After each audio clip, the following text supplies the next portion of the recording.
you're very popular on TikTok. It's crazy. I didn't expect it. The burden of tax is always on the middle class, and it makes no sense because this is a country where you have to pay so much out of pocket already. You have to pay for health insurance. You even have to pay sales tax, which is something that in other countries, people don't know that you don't do that. And so you're paying tax, but then you're paying tax in life every day as well. So everything is literally just existing is a tax. What's happened in America is just that it's going too far. The rich are getting too rich and the poor are getting too poor because of the wealth gap. And it's like, if you don't have money, you're basically dead in this country. Then it becomes this kind of crazy race to try and acquire anything that you can. And I think that's one of the main problems we have, is that people are really stuck on not being able to see how we can be better. And I think when we get into that mindset where we're all starting to think of how things can be better and we actually have hope for it, then we have a much better chance of getting there.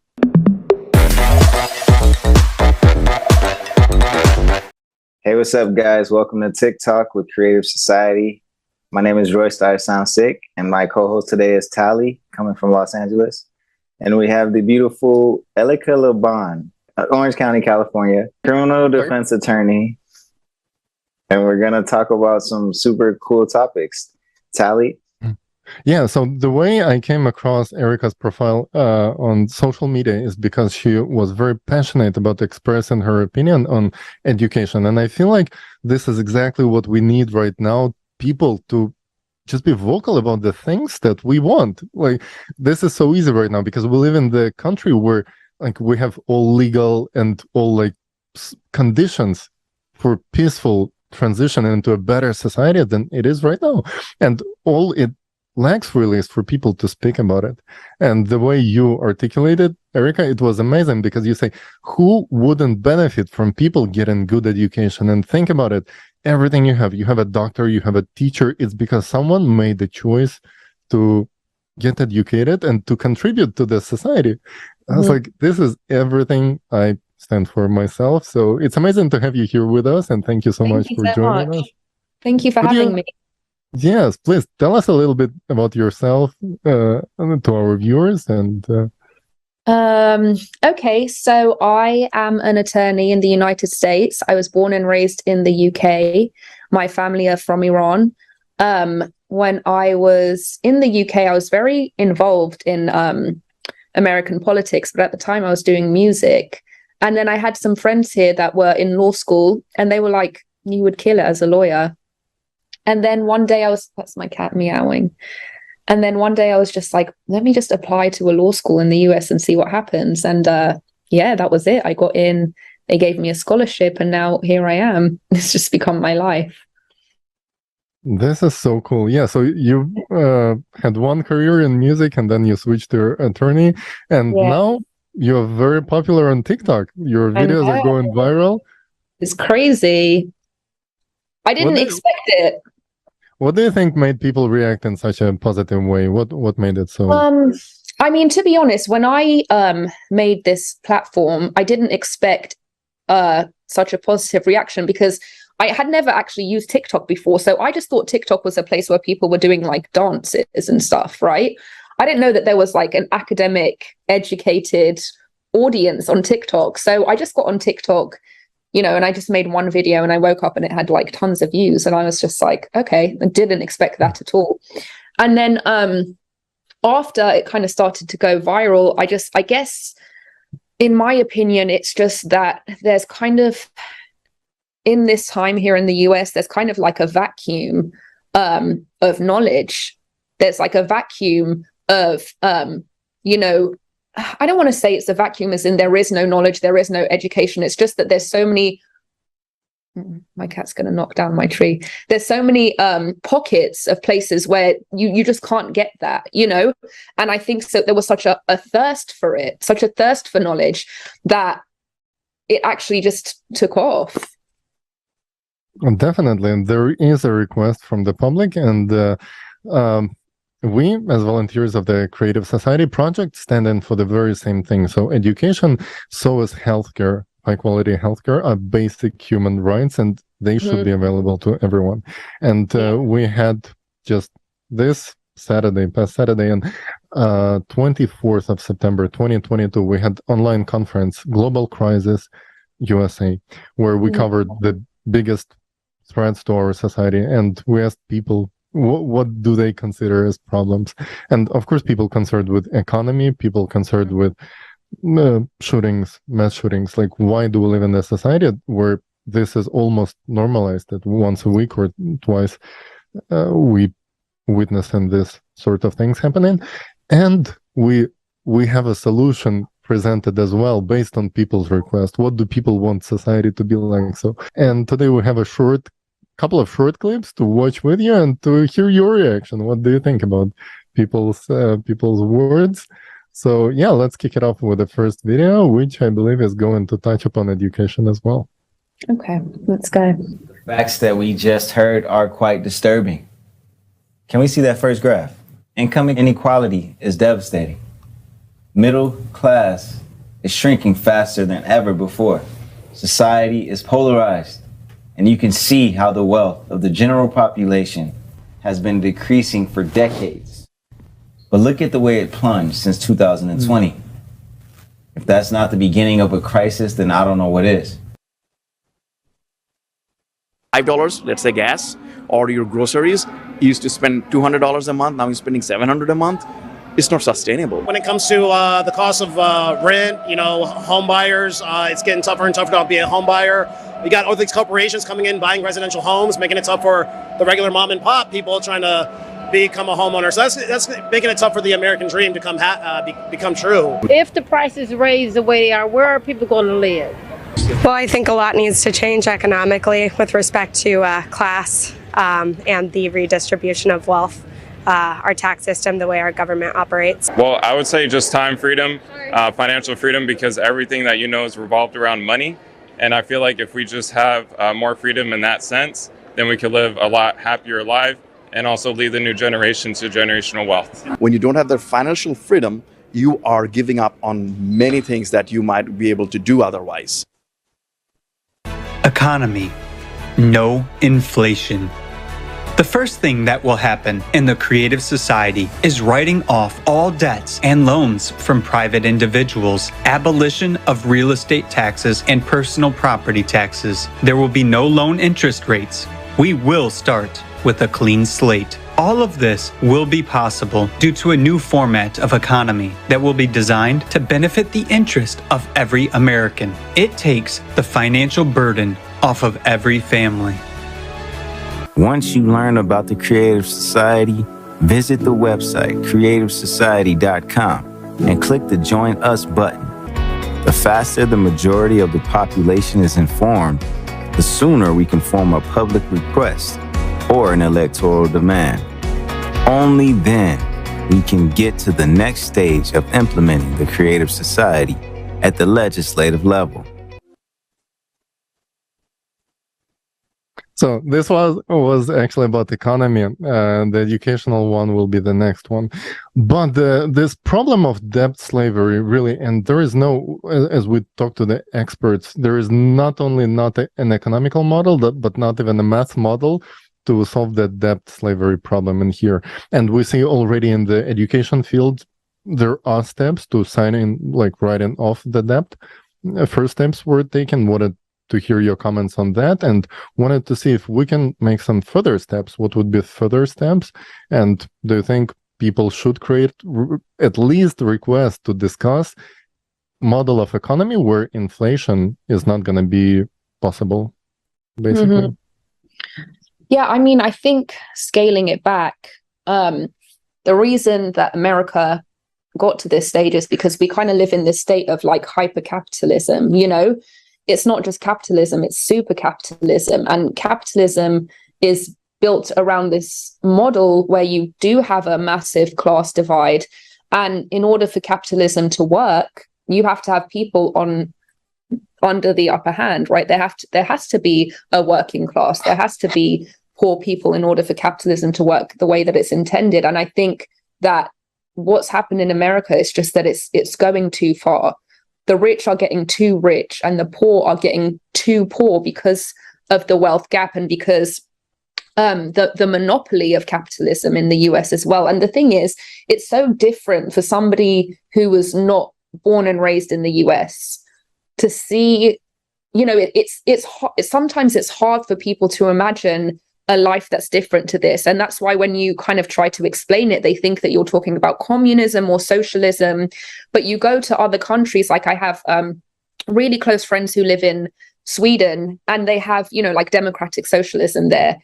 And it's just the way that they live, it's so different. Like they are much more community focused, they're much more community centered, and they're happy, and the things that they value aren't you know, financial things, because they don't need those things to survive, because they're supported by their government. And when you live in this system where the government gives you nothing, and it's like, if you don't have money, you're basically dead in this country, then it becomes this kind of crazy race to try and acquire anything that you can. And then this whole notion of capitalism is reinforced, right?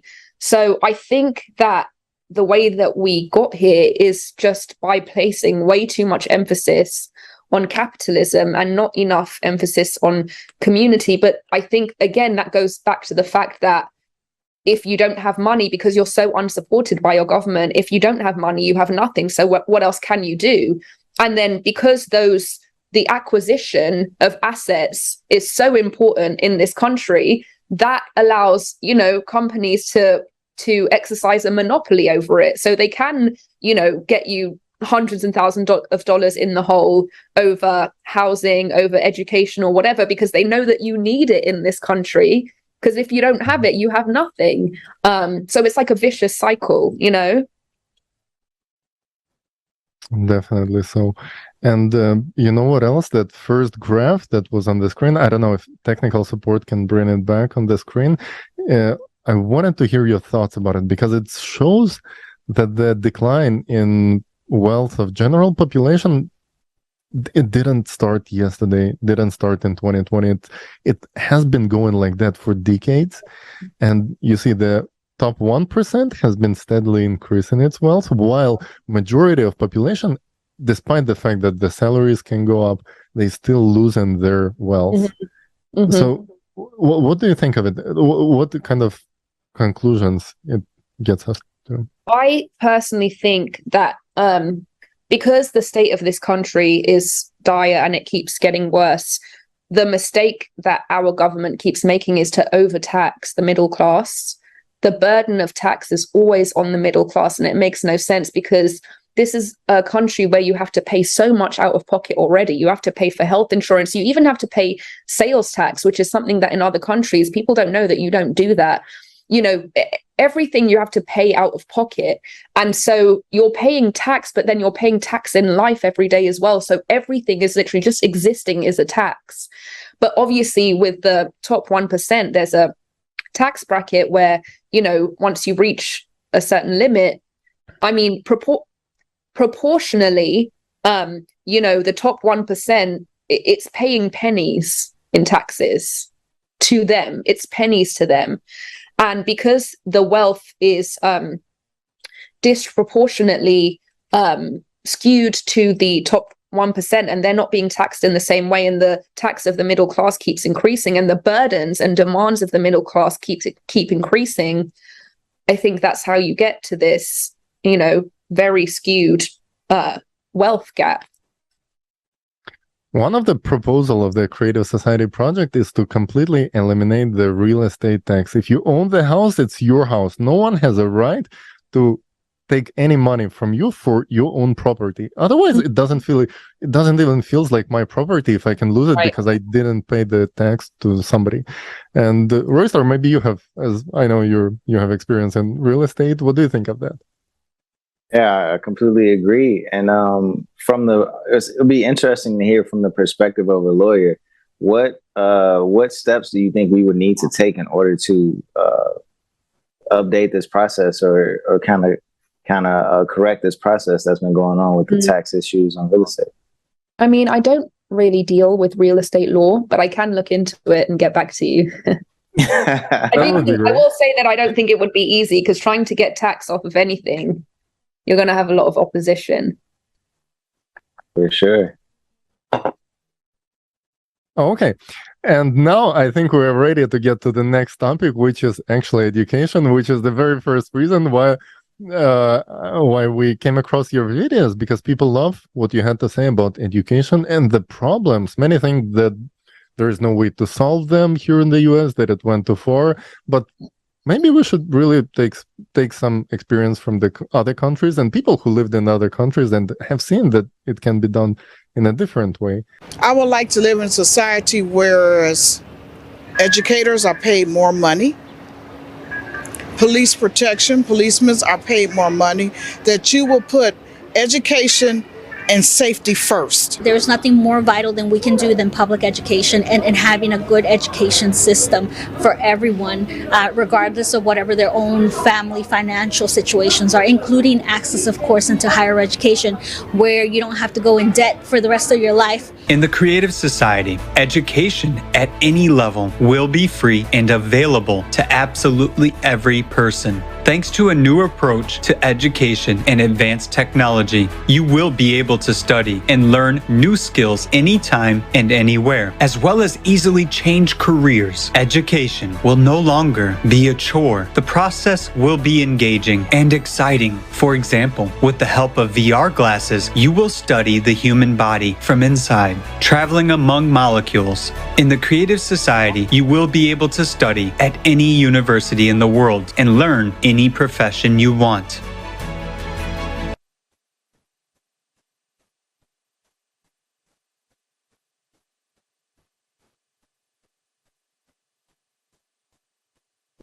Okay, so do Americans really want high quality and free education, in your opinion? Or because I've heard some politicians trying to convince us that everybody's enjoying this debt slavery and owing 300 to 400. I know people who are in their 50s and they still did not pay off their hundreds of thousands of dollars that they own. And to me, it's also like important part of it is a psychological part. If I'm in that much debt, I would never feel comfortable.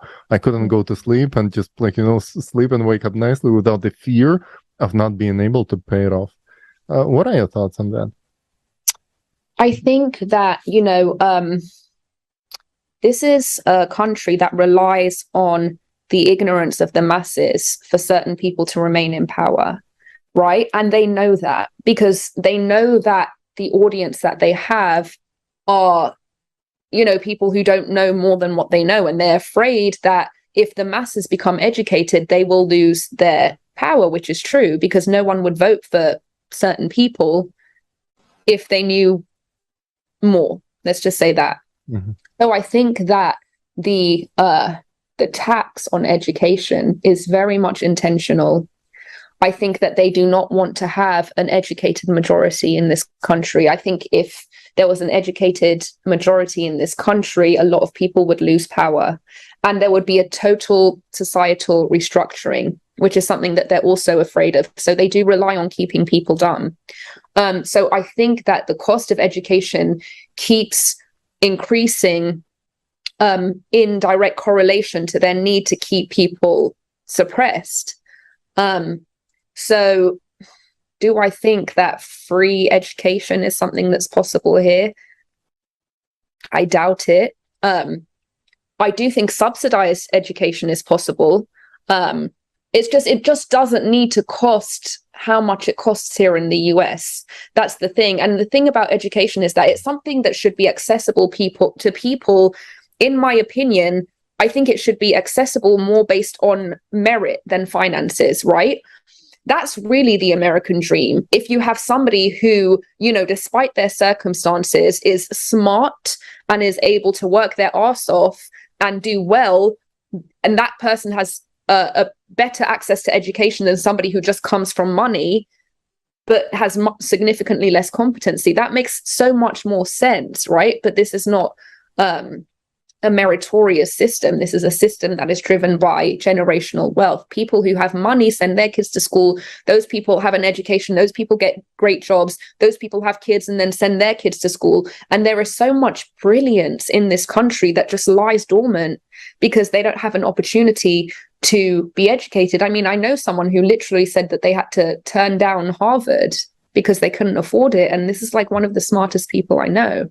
But those people will never have a chance to become who they're meant to be just because of generational wealth.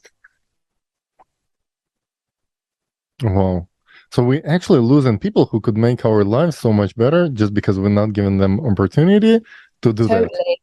I think about this all the time. I think, somewhere in America right now, there's a president that's going to be the best president of all time. And he or she just probably won't ever have the chance to get there. That person probably exists right now in America. We'll never know them. That's what I was thinking about as well. Like, we have so many people really doing labor, really hard manual labor, working for jobs that could be easily automated, like warehouses or drivers. These are the jobs that will be replaced by machinery within like maybe a decade at max, but most likely even shorter. It would be possible. Amazon has started replacing them, but then the government had to step in because that would be a mass unemployment problem. So instead of providing those people with basic income and the ability to study and contribute in a better way, we keep them involved into very hard manual labor that doesn't make that much sense for us as a society. And maybe a brilliant scientist who could open tremendous possibilities for society has to drive Uber or pack packages at the warehouse simply because we're not providing ability to study, to get that education. And I think, this just goes back to the whole thing about, the lack of government subsidies, the reason that people have to, there isn't a safety net in this country where you can kind of spend a little bit of time cultivating your skills without having an income, right? Because you're not supported by the government in any way. The government doesn't support you to do that. Like, I remember when I was in London and I spent 1 year in music school, and my friend came from Sweden, and her government paid for her to come and get this education in the UK. They paid for her entire, her housing while she was there. The government was interested in enhancing the education of its citizens, even just for music, but you just hear most people don't have the opportunity to just take some time to work on their craft because they don't have a safety net, in that if they don't spend that week working at the warehouse, they can't pay their rent at the end of the month. They can't afford their health insurance for themselves, for their children. They don't have an opportunity to even cultivate the skills that they would need to go beyond that. And that's just so intentional. It's so intentional that they keep you working in the warehouse because you have potential to be so much more, but they structure it so that you can never find out. At the very same time, America is this unique country that has such a positive image in the world, and for a good reason, because it's the most prospering country, that it actually doesn't need to educate its own people, because the most educated, well-educated people who got educated by the governments in other countries come here because they are attracted by the image of freedom and possibilities. So in a way, it's a system that's designed to steal brains from other countries, and we see it here. It's beautiful. It brings diversity and everything, but do we have to sacrifice the education of our own American people here in the US? RoyStar, what do you think about that? I think you guys are exactly right. And I think that education, the more educated the people are, the more educated their decisions, right? So I think it's definitely by design why they set up the education system the way that they do, as you both stated. But I definitely think we definitely need access to free education just so that we can make better decisions with our lives, with our time, and make better choices when it comes to finances, when it comes to our families, just overall in general. The more educated we are, the better life will be, Yeah. And I think this also goes back to just, reinvesting in our communities. Even if you have community college, right? We can restructure our budgets so we are investing more in community-based solutions to education, right? We're increasing the quality of our educators through our budgets. There's so many ways that we can give people access to education. And the fact that it would be so easy to do that lets you know it must be intentional that they're not, right? It makes sense because other than that, I wouldn't see why. Especially with the technological advances that, like in this video, VR glasses allow you to be present at the lectures in any best university in the world. And you don't have to pay for the commute. You don't have to relocate. The possibilities are there. It's just about little legal steps. And it's about people being vocal about what we want as people.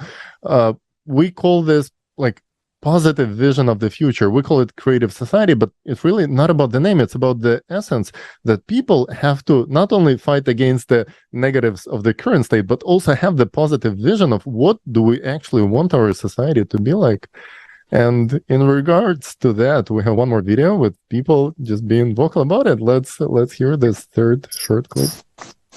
I would really like to see, hopefully there will be like a change or maybe a restart on this world, and United States included, to revamp and revise a whole new beautiful beginning. Unity is a strength. Together we will go far.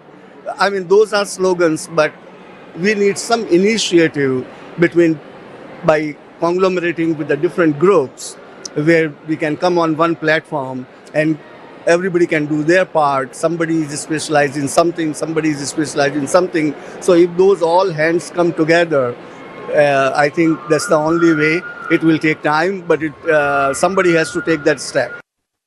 What do you think? Who has to take that step, Erica? For the people to come together, I think, I don't know. I don't know who has to take the first step, but I know that this is a country that is deeply divided, and it's deeply divided.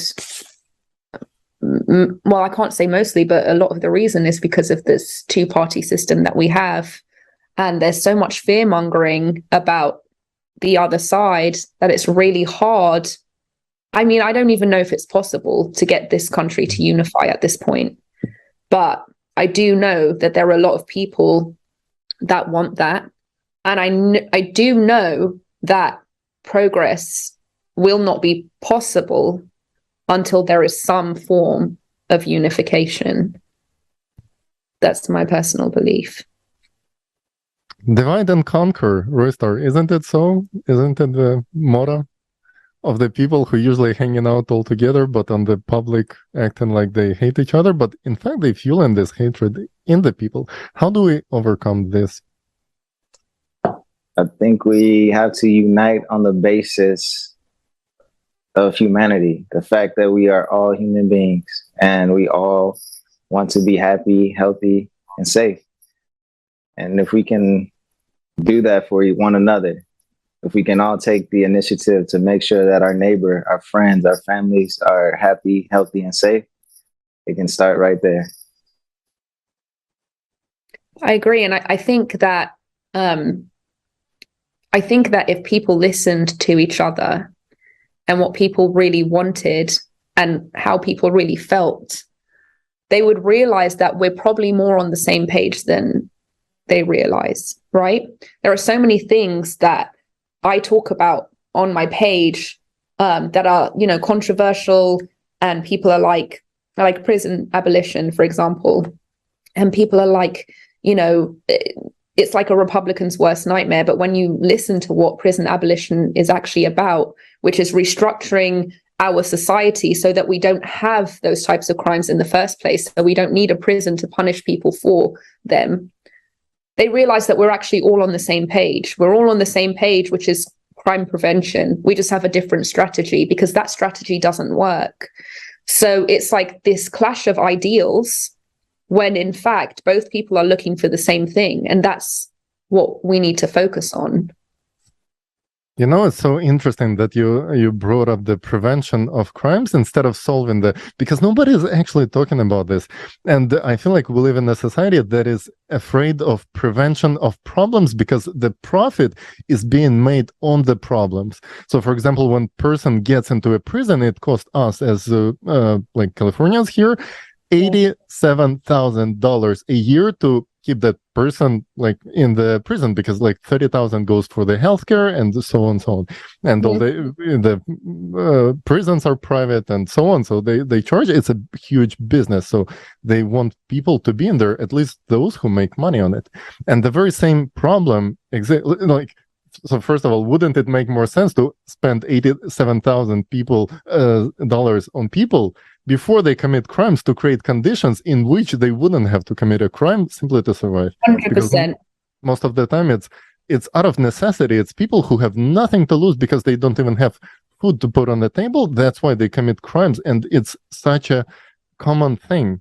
And when it comes, it's just a issue that is everywhere through our society. If we take healthcare, for example, technologies that do preventative care, would they be accepted by the society, by the companies?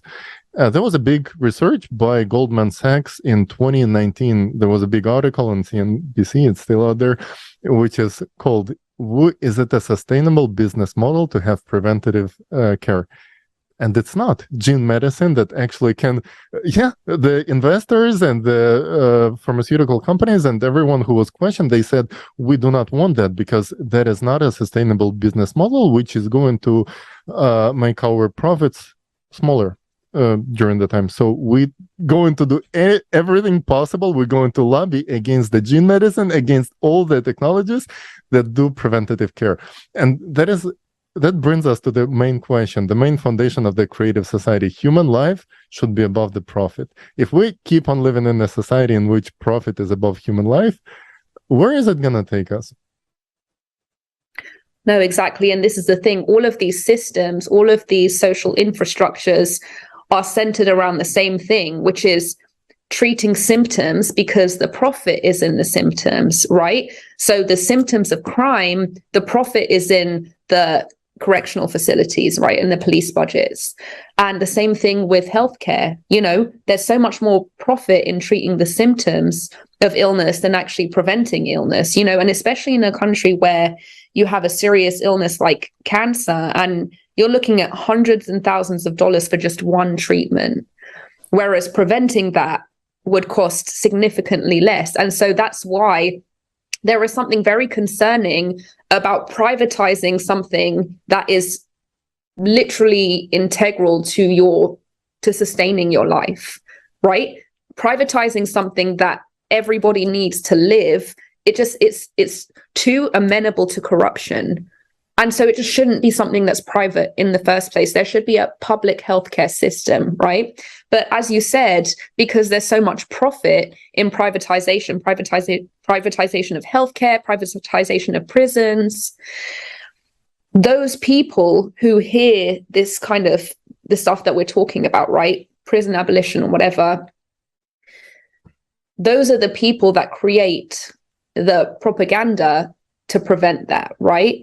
So when you want to talk about keeping our society safe, you know, as a criminal defense attorney, every single client that I've ever represented, I could pinpoint the exact moment in time where the system could have stopped them from becoming who they became or doing what they did, right?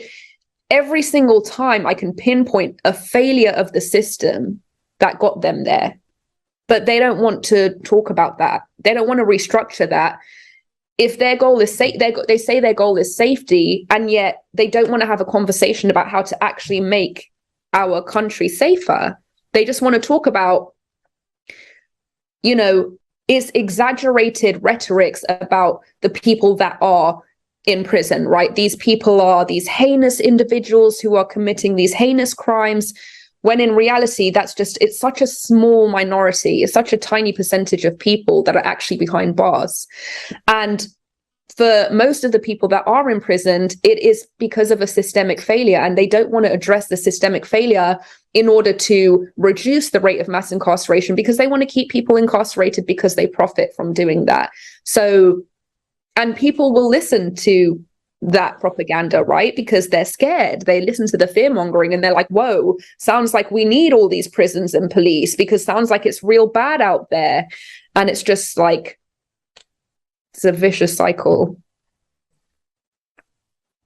It is so. And the why we call the conference Global Crisis, because it's like every single part of the society, whatever we take. We took refugee camps, for example, and we found out the shocking fact that it cost just as much money to get a permanent residential solution for a person as to keep a refugee for 1 year in a refugee camp. But those camps exist for years, if not decades, with people simply because it's profitable.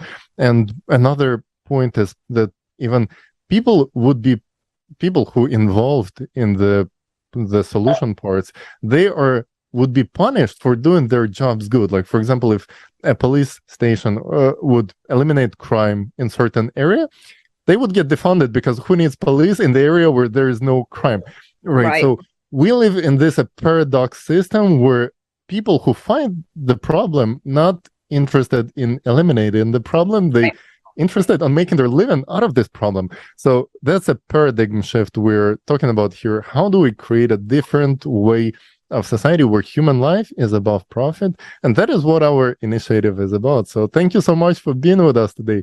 And amazing. It's amazing to hear you. And let us maybe have some like final wishes to the audience and to the people. Me? Yeah, from you. What do you envision? Oh gosh. I think the most important thing right now for the future of this country, I mean, not that I'm anyone to say what it is, but my opinion, is that people just remain open and curious about things that they don't necessarily understand, or things that they think that they hate, or things that they think are some type of like enemy movement, to just remain open to the potential for good things without thinking that those things are going to, cause you harm or be have a negative impact. Just remaining curious, because I think what I find more often than not when I try to have these discussions with people is that they're constantly focused on something that's either untrue that they've read, or they're constantly worried about how bad those things could be, instead of envisioning how things can be better. And I think that that's one of the main problems we have, is that people are really stuck on not being able to see how we can be better. And I think when we get into that mindset where we're all starting to think of how things can be better, and we actually have hope for it, then we have a much better chance of getting there. Thank you so much. Beautiful words. RoyStar, what do you think? What is in the reach of each person to actually make a step towards something good? Educate yourself, become self-aware, and open your heart. You know what I mean? Be a human being, and know that we are all humans and we're all one humanity, and we can make things better. But the chance and the choice, it starts with us. So that's what I would definitely have to say. Beautiful words, and thank you both for being with us today. Thank you, all our dear viewers. Write in the comment section below, what do you think? What kind of questions would you like to discuss in further episodes? And thumbs up, and join the Creative Society on our website, creativesociety.com, and let us know, how do you envision society in which you would really like to live. Thank you. Thank you so much.